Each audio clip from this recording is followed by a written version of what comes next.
Welcome back to Carneades.org. Today we're going to be continuing with our series, Dumbfounding Definitions, Dizzying Distinctions, and Diabolical Doctrines, a series sorting through some of the jargon of philosophy. In this video we're going to be looking at, what is Chesterton's fence? Now, G.K. Chesterton was an author, philosopher, and playwright who lived around the turn of the last century. His contemporaries include George Bernard Shaw, Oscar Wilde, and Bertrand Russell, who he debated with about political philosophy and religion. Unlike some of these men, he classified himself as an orthodox Christian, and was opposed to some of the more radical, progressive, or reformist views, such as those espoused by Shaw, though the two were good friends. Similar to Shaw and Wilde, he would often argue with quips and witty statements. He was quite a large man, standing at 6'4" and weighing over 280 pounds. Famously, he once remarked to his much slimmer friend Shaw, "To look at you, anyone would think a famine had struck England." To which Shaw is said to have responded, "To look at you, anyone would have think you caused it." Chesterton argues against certain types of political reform with the following argument, which gives rise to Chesterton's fence. In the matter of reforming things as distinct from deforming them, there is one plain and simple principle, a principle which will probably be called a paradox. There exists in such a case a certain institution or law.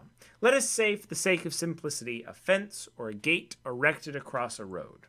The more modern type of reformer goes gaily up to it and says, "I don't see the use of this. Let us clear it away." To which the more intelligent type of reformer will do well to answer, "If you don't see the use of it, I certainly won't let you clear it away. Go away and think. Then, when you come back and tell me that you do see the use of it, I may allow you to destroy it." Basically, this argument is that if you don't understand the purpose of a particular policy or institution, you should not remove it. Or it is often used that the burden of proof rests on the reformer to show that something needs reform, as opposed to the defender of the institution that it serves a purpose. In modern times, this argument has been leveled against proponents of gay marriage, atheism, or other progressive positions.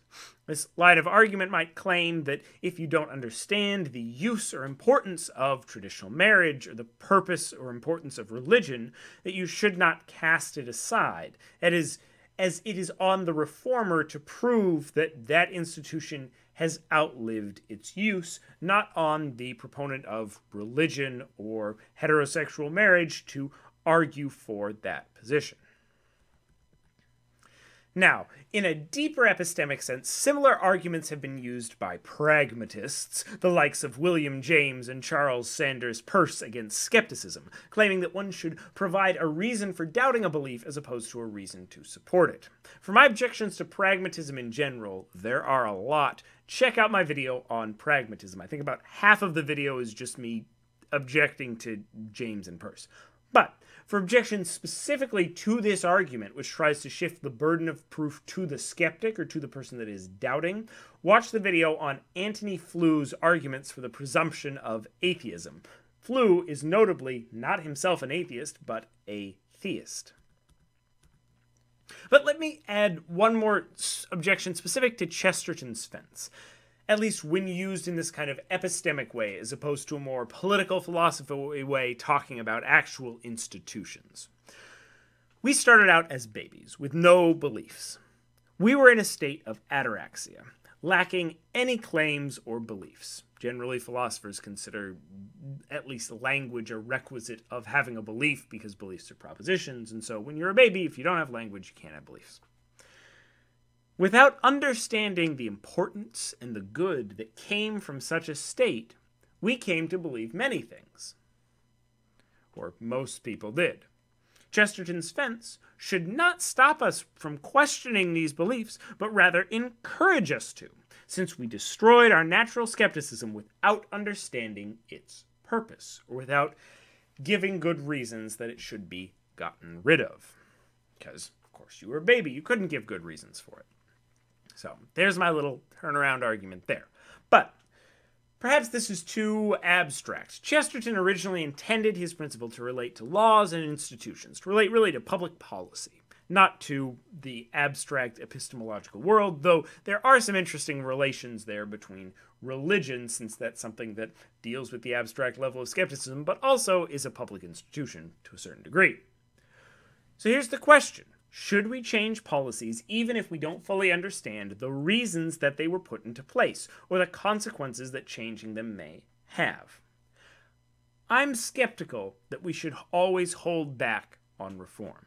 It seems to me much more important to assess the actual consequences of a policy and the consequences of changing it, as opposed to the reasons or purposes that it was put in place.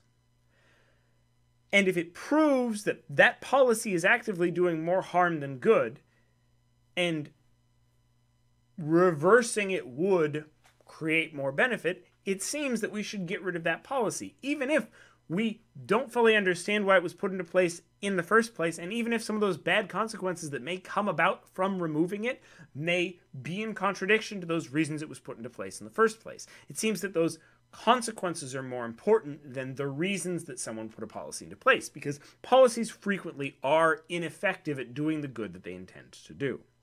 But if the negative consequences of removing that policy do come to place, or come to fruition, we should bring it back or keep it in place. To continue this line of thought, but with the fence metaphor, it is not a need to investigate the reasons for a fence that should stop us from removing it, but rather we should remove it, but monitor if anything bad comes of this, and bring it back if the consequences of removing it were worse than the consequences of keeping it up.